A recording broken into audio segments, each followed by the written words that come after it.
You are listening to the Spark Your Success podcast, connecting corporate professionals to better opportunities and entrepreneurs to better business. And now, your host, Leander Howard II. Man, welcome to the Spark Your Success podcast. I'm Leander Howard II, CMO of Right Seat, host of the Spark Your Success podcast. And today, man, we are here with a legend, Jarrett. Is it Albritton? Am I saying that right? Albritton. Albritton, like all in Great Britain. Okay, Albritton. That's fire. Yeah, appreciate it. Albritton. Okay, dang. But nah, man, me and Jarrett met on Clubhouse back in 2020. Clubhouse just launched. Everybody was on there. I think it was like invite only. Invite only, pandemic. We're all stuck in the house. Oh, my God. Pandemic. Yep. Pandemic was crazy. But Clubhouse blew up, man. And Jarrett was consistent, to say the least, man. I wish I had the consistency Jarrett had on Clubhouse, man. And that's why I'm excited to have this conversation, to just learn from you, bro. From tech sales to brand awareness to partnerships to being a networker. You know what I mean? I think that's what you're really good at. And I value people like you. So happy to have you on the show, man. I want you to introduce yourself to the people. Nah, absolutely, man. I'm honored to be here. My name is Jarrett Albritton. I've been in tech since 2006. Okay. Started my career off at IBM in New York City and then worked for startups, primarily selling enterprise software solutions to C-level executives. And had an amazing career, traveled over 80 countries. But I really hated the fact that as a black man in tech, nobody really knew about tech sales. Nobody knew about the opportunities in tech. So when the pandemic happened, I got invited to Clubhouse. I saw an opportunity to really spread awareness about the opportunities in tech. Right.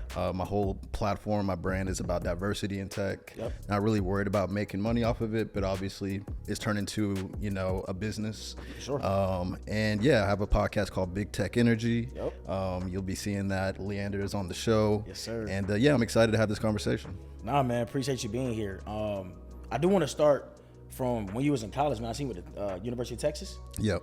And you got a degree in finance, minor in marketing? Correct. Nice. How did that transition, what was the transition like from graduated from University of Texas to IBM in tech sales? Yeah, so basically the long story short of it is when I was in college, my freshman year, I got approached by a company called Southwestern Company, and they sold educational products door to door. Now, I didn't know that at the time. Their hook was, hey, would you be interested in making like $20,000 or $30,000 in the summer? Oh, wow. As a college student, or that college students are making up to that amount of money. Is that something you'd be interested in? I'm like, of course. Right. Once they take me to the meeting, I find out you're knocking on doors 80 hours a week, selling educational products, and drove out to Nashville, Tennessee, went through an intensive sales training, which, brainwashed me with positive affirmations and thoughts, and taught me, how to ask open-ended questions, build rapport, and close. 30 demos a day, 80 hours a week, closing. So I did that for 2 summers, was able to pay my way through college doing that. One summer in Kentucky, one summer in Minnesota.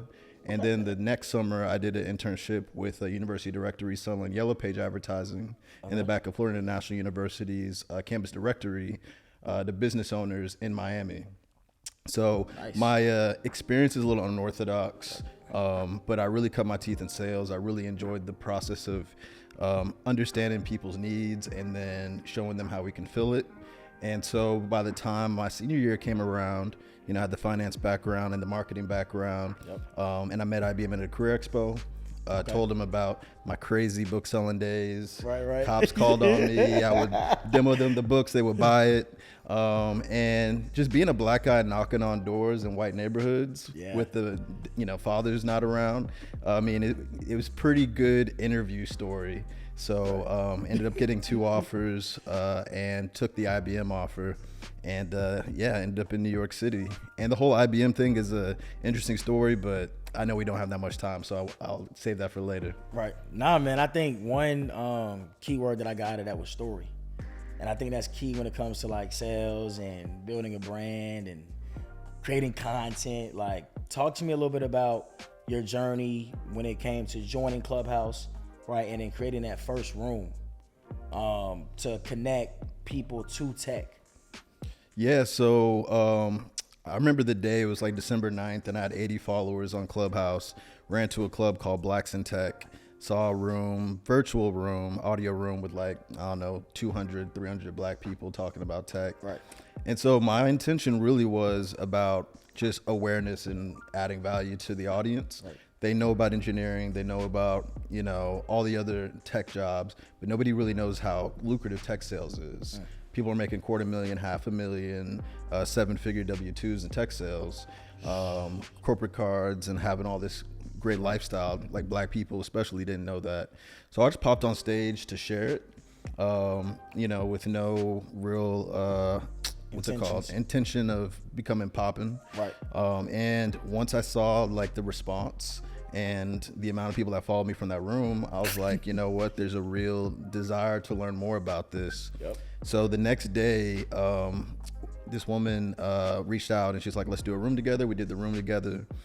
And what I figured out how to get good at was looking at the bios of people in the room and saying like, oh, that's an engineer at Facebook. Let's pull him up, interview him, give people understanding of engineering. Nice. Oh, they are a project manager. That could be interesting. Pull them up. Tell us about that. And so what I started like realizing is, you know, let's create stages where people can get a diversity of experiences so they can figure out what makes sense for them. And that room went for like 6-7 hours straight. And that's crazy. You know, what I realized at the time was, number one, the impact we could have by just helping people understand that we're no different than them, you know, and they could do what we're doing. Right. And this is the path to do it, and these are the resources. But more importantly, like, we're at these tech companies where if we refer somebody in, we could get paid $2,000, $3,000, $4,000. I was like, yo, we can just create a referral ecosystem to get more black people in tech. Right. By basically saying like, yo, Leander, you're at Adobe, you know, refer XYZ people in, let people know how to reach out to you, and also let them know what is the qualifications for you to endorse them. And so that was kind of like the formula. And we got on a text message thread, me and like 4 other people, and we would just say, what do we want to do a room about today? And we would just pop up, do the room, and it was just super organic. And over the course of 2 months, went from 80 followers to 30,000. That's crazy, bro. That's crazy. Yeah. I think one thing I really want to hit on, man, that you spoke about was the importance of collaboration over competition, because you didn't have to pull those people up. Right. You could have made it all about Jarrett. You could have made it all about tech sales. So can you talk to me a little bit about what made you want to bring people up on stage and actually shed light on other people rather than just focusing on yourself? Honestly, man, my intention was to add value to the audience. So it's not about me. It's not about me having more shine than anybody else. It's about us providing as much value to the audience. And the way to do that is to highlight people that can add value. And then beyond that, it's like, I want to collaborate with people I respect. Thanks. Because they're out making moves in relationships. I'm out making moves in relationships. Yep. And then we can, you know, trade notes and make introductions. Like, I just made an introduction with the CEO that you guys have been wanting to get in touch with. True. And Chandler. He's out making introductions to people for me, like JP Morgan Chase the other day. Dang. So it's just like, it's a network effect. Yeah. And when you're not having stingy energy or ego, and it's more about respect and how can we as a group do something that's bigger than us? Because that's the thing, like, if I was focused on like my shine, then none of that probably would have happened. Yep. But I was really focused on like, the audience might not connect with me and my tech sales journey. Sales might not be for them, but you know, data science might be, or engineering might be, or you know, account management might be. So let me find people that are really successful, that can give people the blueprint. And that's kind of like what my podcast is about too, just like adding value. So I guess one of the big things I'd say is this: if you focus on adding value without worrying about what you're gonna get back when building your brand, people will feel your authenticity, and then you'll also have enough impact to where people want to follow you and create loyalty behind you. And then over time, once you've changed enough people's lives or put enough people on, that's where it can transition into like a business and you could sell something. But because we focused on not selling, we focused on just providing education and doing it in a way that was authentic and fun, not code switchy and very serious. People really responded to it. Nah, man, that's dope. Let's talk about some of the results that breed it. Like, by you building these relationships, bringing people up on stage, like, what was your first partnership or like collaboration that really took off from Clubhouse? And then you can talk about over the past 3 years, just what came out of you building a brand on Clubhouse, getting to 80K, helping people get into tech. Like, I know you got like Hire Black and you started on your podcast. So you can talk about a little bit about what came out of you being on Clubhouse? Yeah, man. So number one is just the relationships in terms of like Chauncey Bell, for instance, he's like Damon John's right-hand man. And so, you know, I'm getting a call like, what you doing today? And I'm in Atlanta. I'm like, I'm just chilling. He's like, pull up to the studio. I pull up to the studio. I see like Rolls Royce, Maybachs, and all this stuff. And I walk in and, you know, Steve Harvey's chopping it up with Damon John. And, you know, it's kind of like, oh, wow. Like, I'm in these rooms. I'm at Grammy parties and events because of Clubhouse. You know, Grant Cardone tapped me to be part of his 10X incubator. Seen that. And so, yeah, just the relationships through his network was pretty interesting. But you know, the biggest partnership that kicked off a lot of different things was Afrotech. So Afrotech is one of the largest conferences or the largest conference when it comes to, you know, black tech employees and black tech startups. And so doing their Clubhouse and Twitter spaces and running their social audio gave me visibility to, you know, all the top tech companies, tech recruiters, hiring managers, HR leaders, but also, you know, VCs and startup founders, et cetera. So being able to have that brand and access to that entire network, that was pretty huge. Black in HR is a partner. I was, you know, lucky enough to be there, like Influencer of the Year, 2021. Congrats, man. And so that's 9,000 black HR professionals. They got an amazing program that helps people build their brands and also navigate the career space. So partnering with them, and you know, they were they are the sponsor to my podcast. So shout out to them. Yeah, and that kind of led to me doing my own platform called Hire Black, where we basically take all the roles that are on like Fiverr and Upwork and all the freelance sites, and we target them to black freelancers.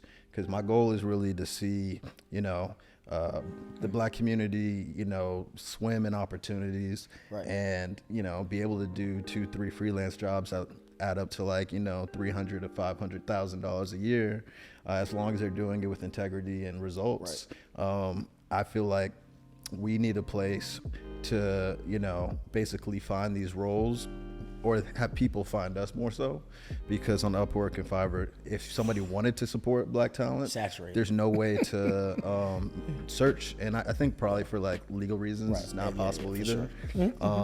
So yeah, man, I could go on and on, but when it comes to like the tech leadership and DEI and HR and recruiting, because of Clubhouse, I have access to every company and anybody, period. And just to give context to the listeners that aren't familiar with the rooms I did on Clubhouse, basically we were doing rooms on like topics initially, but people kept on hitting me up in my DMs like, hey, I want to connect with this company, I want to connect with that company. Once I went to 30,000, you know, followers, it was a total bottleneck. I couldn't really connect everybody or respond to the DMs. So what I did was I put all the recruiters and hiring managers and HR leaders and tech employees that wanted to be referrals on stage, and it was just kind of like a shoot your shot room. I remember that. Yeah, you were up there as well. Yeah, for sure. And you know, you were able to promote your resume service as well. And we just went down the line. Everybody's like, hey, I got a role here, I got a role there. And then people came up and was like, hey, I'm in LA, I got X amount of years of product management experience. And then, you know, I remember that. EA Sports would be like, hey, reach out to me. And then DM LinkedIn would be like, yo, reach out to me. And then, you know, Amazon would be like, reach out to me. So through that platform, we got like over 250 people jobs. And man, congrats, bro. That's big. Yeah, and so for the recruiters, I added value to them because it helped them save time on finding talent, especially diverse talent. And then for the people that got jobs, it was obviously a way during the pandemic to get a bunch of interviews with people that it would have been impossible to reach because their DMs are flooded and the applications are flooded as well. But because of it, we're able to skip the applicant tracking system and go straight to the recruiters, hiring managers, or referrals. So, I guess the takeaway I would give people that are listening is find creative ways to provide access if you can.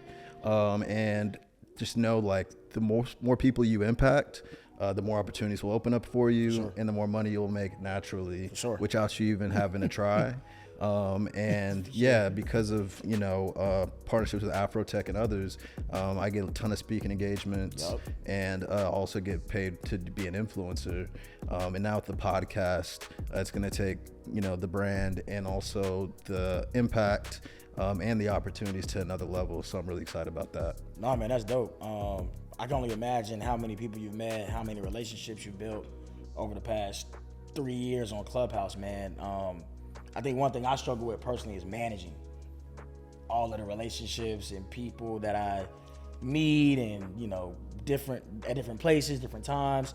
Can you speak to a little bit about how you're managing your relationships right now? And man, is it systems I'll keep it a buck, man. It's not easy. I'm already done. Because my first year, so I ended up quitting my job in January when I hit 15,000. Okay. I was like, shoot, I'm on stages with like Tyrese and Paris Hilton, and there's other groups outside of tech that I had access to because of Clubhouse and my numbers and whatever. So I was just like, shoot, let me see what I can do with this. But I think the hardest thing is just understanding that if you say yes to something, you're saying no to something else. True. So, I struggled. I mean, I'll talk about how I did it, but I'll talk about the struggle too, because I think people need to understand, there's a struggle and there's a learning process. My struggle was, basically pouring out my cup till the point where it's empty. And then so is my bank account. You know what I'm saying? Because I had, a very high paying job in tech. But I kept on responding to the DMs where I was helping people. So I think it's just a matter of just understanding, budgeting your time and prioritizing where the most mutually beneficial opportunities are versus what benefits everybody else. Understand who's coming to you to discuss how they can bring value to you in exchange for the value you can bring them. And who are those that are just saying, I want to pick your brain, I need this connection, that type of stuff. So that's why me and you resonated, because, you weren't just saying hey, promote my, spark my success, spark your success. You were like, let's create an affiliate partnership. Yeah. So just identifying people like you versus people that are takers. And also just having a brand strategy, a 1 year plan, 5 year plan, and just asking yourself every time a DM comes in about, hey, let's work together, where do they fit in with my 1 to 5 year plan? And then also, where do they fit in terms of my overall goal, which is diversity in tech? Right. If it's the head of DEI for Microsoft, I'm going to be interested in taking the meeting. For sure. And I'm going to let them know, how can we work together to get people jobs, and how can I also add value to you? For sure. And then you got a budget, you know what I'm saying? You got to ask. And you don't get what you don't ask for. So just ask for it. The worst they'll say is no. Yeah. But I've been surprised by the yeses. I'm like, shoot, let me ask for this amount. Nah, actually, let me ask double. And then I'll ask for double, and they'd be like, absolutely. I'll be like, dang, I should ask for triple. Bro, oh my God. Yeah, hopefully that's helpful. No, man, that's dope, man. I think pick my brain is my trigger word. I hate that, bro. Do not go in my messages asking to pick my brain. That sounds painful. Please. It is painful, man. It is so painful. I have a lot of people yo, I see you're doing this, X, Y, Z. I'm pretty sure you get the same thing. Yo, can I, get an hour? An hour? An hour? I mean, at this point, like, that's crazy. You know how much I charge for an hour? Yeah, and at this point, like, I gotta set boundaries and send the invoice out, because if I don't, like, I'll literally be homeless. No, just for real. giving away all this free value. So that's facts.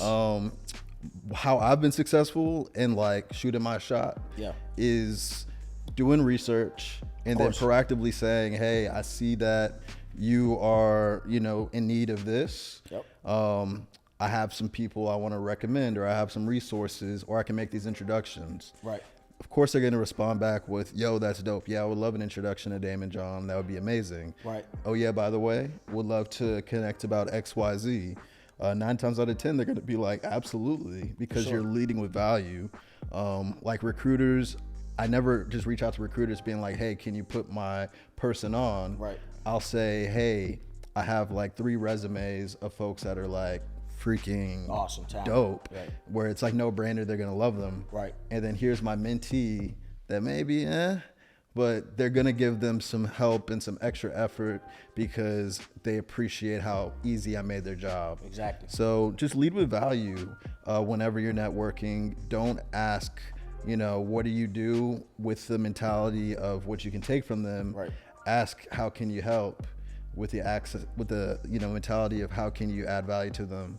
And then if you do the value, and they don't reciprocate it, then you save time, because they probably weren't going to be worth your time anyways. But most really successful people identify people that have a giver's mentality, a value first mentality, and they'll pull you in and make sure that you keep feeding them value by feeding you value back. Right.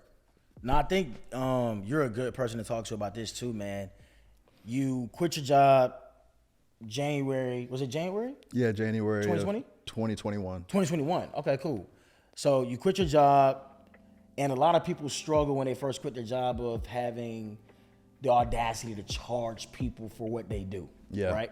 And I know you're a great guy when it comes to giving value. But when did it click to like, yo, I have to start charging people something, or else I'm just screwed?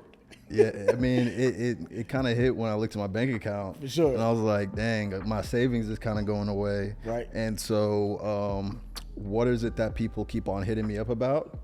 And I can basically filter people out. Like if 20 people are reaching out, and obviously I can't say yes to 20 people, right, I would just use a price.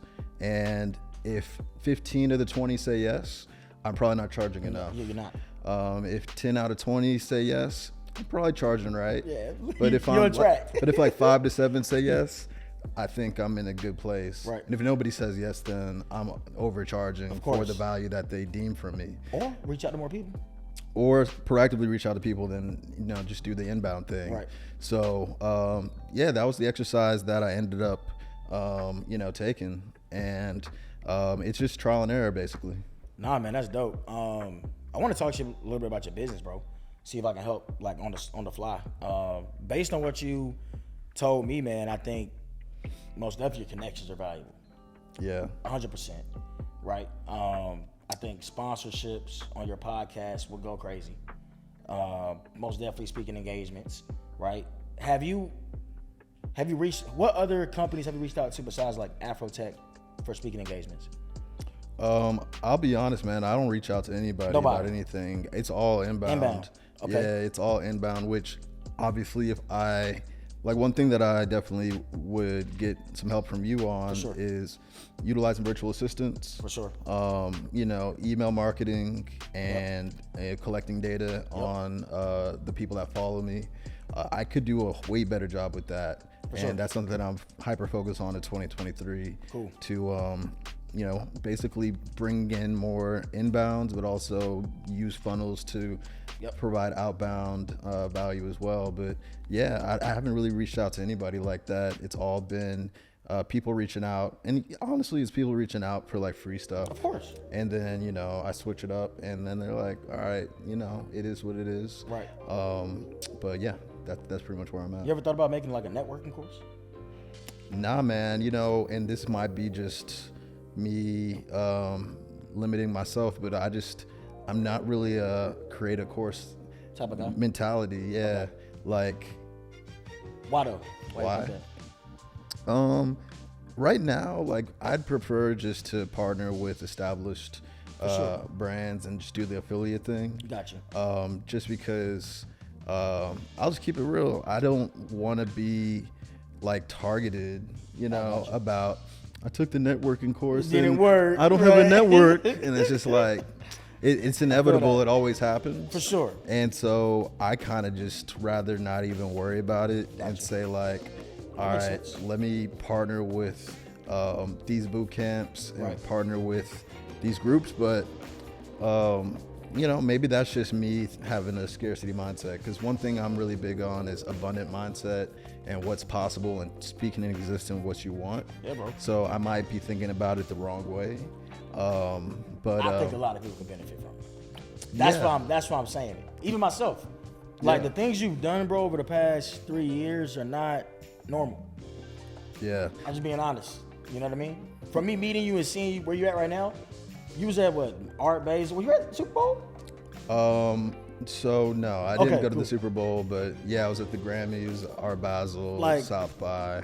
I have been to the Super Bowl though before. Right. Oh, for real? Yeah, nice. Yeah. I mean, the thing about me is like I was living a life before Clubhouse. For sure. So that helped me be able to, take the relationships and go crazy with it, because I was going crazy with relationships back in 2012 with tech sales and then also just being in New York City and being around the entertainment industry a lot.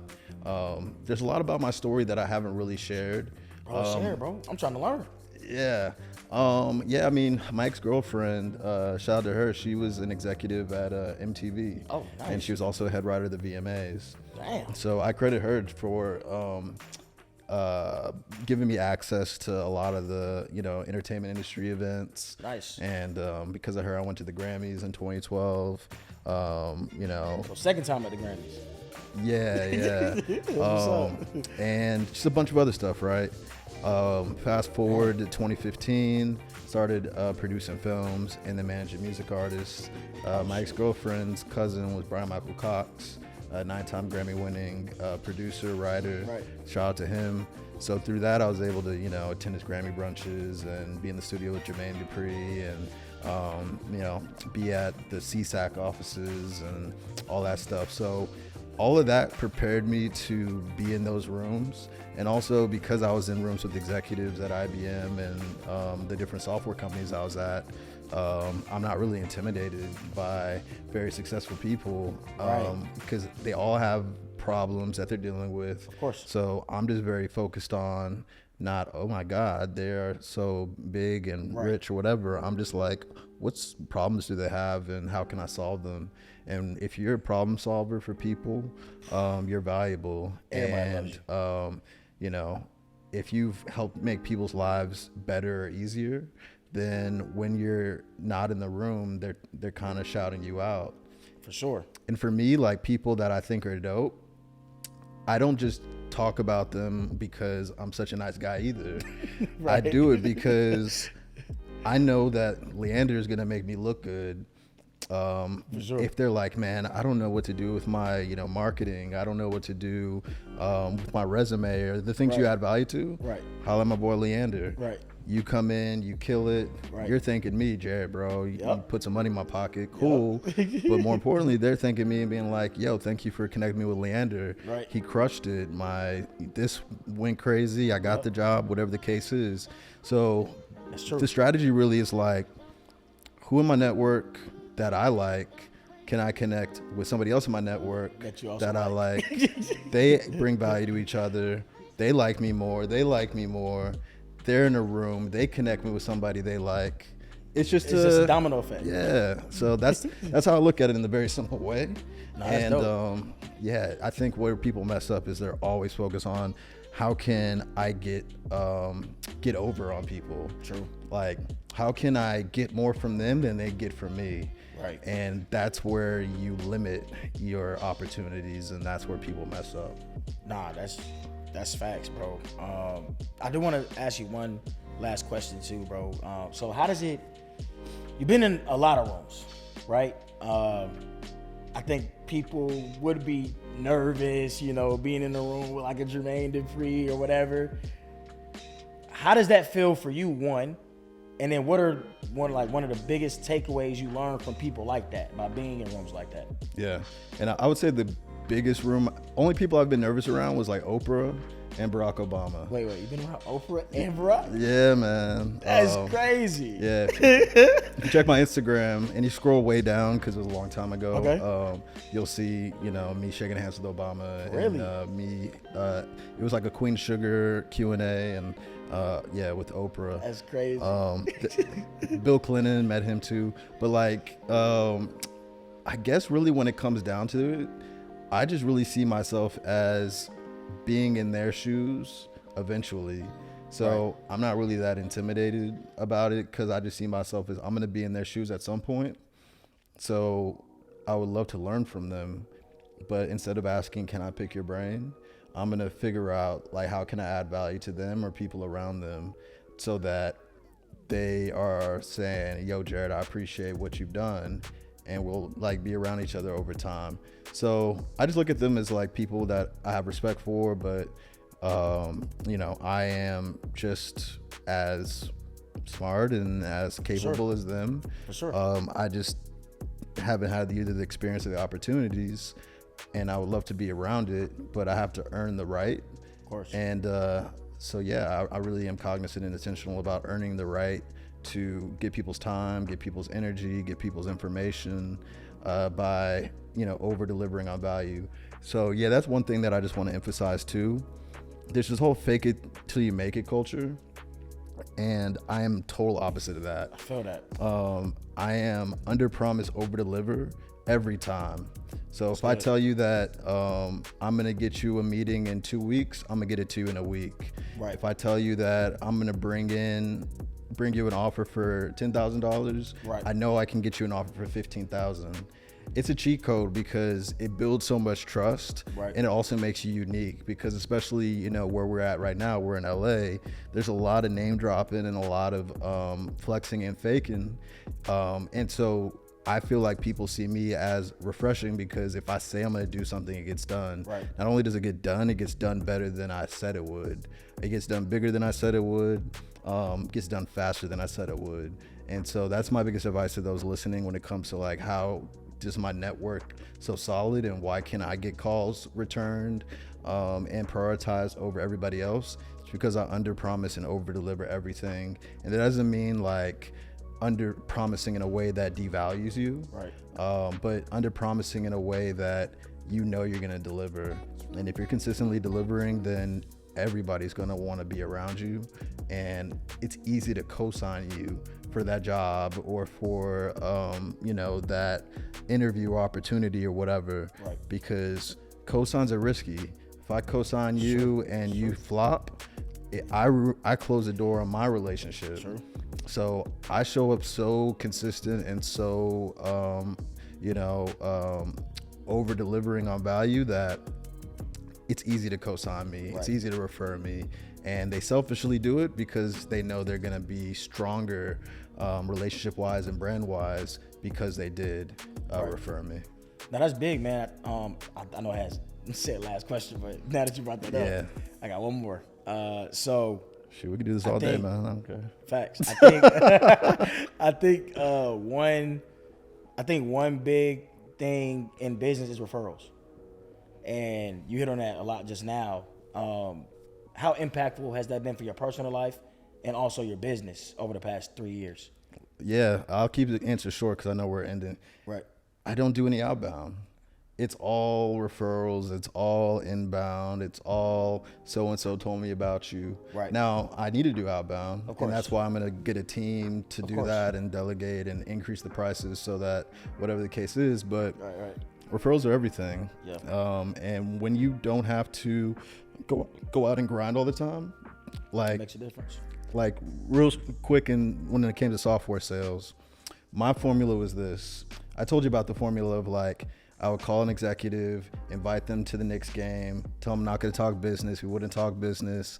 And then at the end, when they're like drunk and full and feeling good, I would say, I need to talk to Leander, Ahmed, and Brandon about this initiative. They would bring me down. I'd close the deal.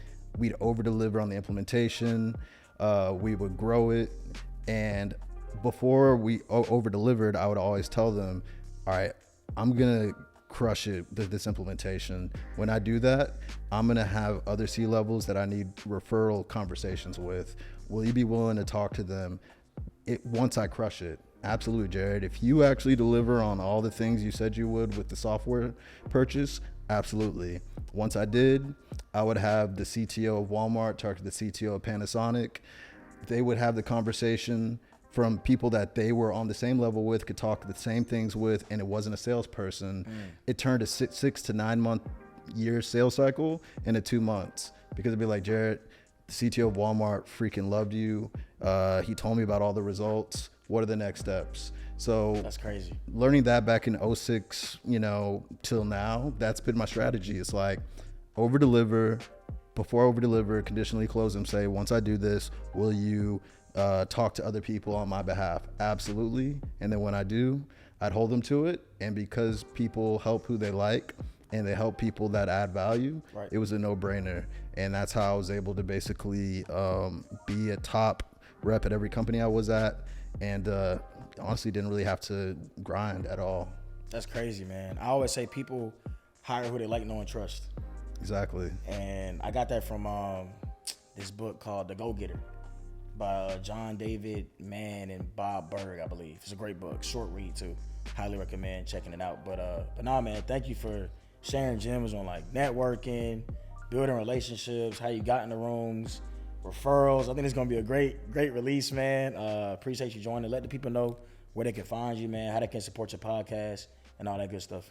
Yeah, so the website is bigtechenergypodcast.com. You can also find all my social media on direct.me/bigtechenergy. We'd love for you to follow me on Instagram specifically, Dr. J, DOCTAJ. And then Twitter, Dr. NYC, DOCTA NYC. If you are a Black freelancer, create a profile at blackhire.com. And if you're hiring freelancers, please post your roles at blackhire.com. And my YouTube channel, Big Tech Energy, and search that on all platforms, and then, follow me on all social media. So that's it. Nah, man, appreciate you joining. Look out for the episode with Jarrett. Peace.